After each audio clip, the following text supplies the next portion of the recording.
Fact number 9. Oliver Cowdery used a divining rod to translate the Book of Mormon. A revelation declares his use of a divining rod is authorized by the Lord. They returned to work, and Oliver began to wonder if he could translate as well. He believed that God could work through instruments like seer stones, and he had occasionally used a divining rod to find water and minerals. Yet he was unsure if his rod worked by the power of God. The process of revelation was still a mystery to him. Joseph again brought Oliver's question to the Lord, and the Lord told Oliver that he had power to acquire knowledge if he asked in faith. The Lord confirmed that Oliver's rod worked by the power of God.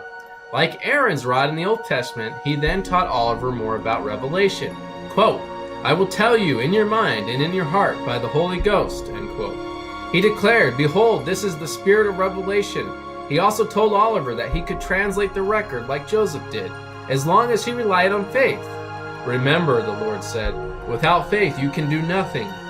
After the revelation, Oliver was excited to translate. He followed Joseph's example, but when the words did not come easily, he grew frustrated and confused. Joseph saw his friends struggle and sympathized. It had taken him time to tune his heart and mind to the work of translation, but Oliver seemed to think he could master it quickly. One assumes that Oliver would ask the rod a question, and it would move in response to his questions. This system was very difficult to use and is an old pagan practice. It was not enough to have a spiritual gift.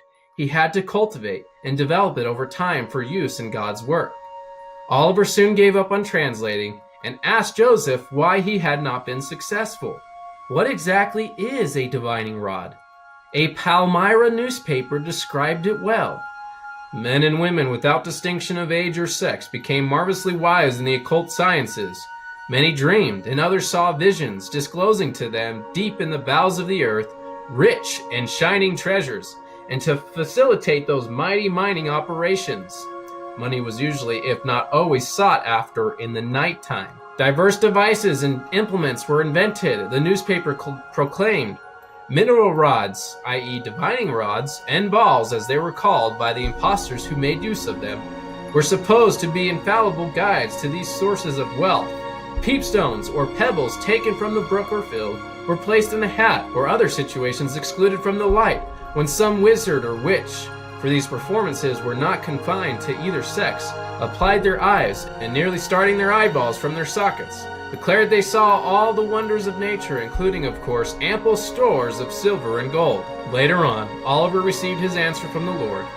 "You have supposed that I would give it unto you when you took no thought save it was to ask me."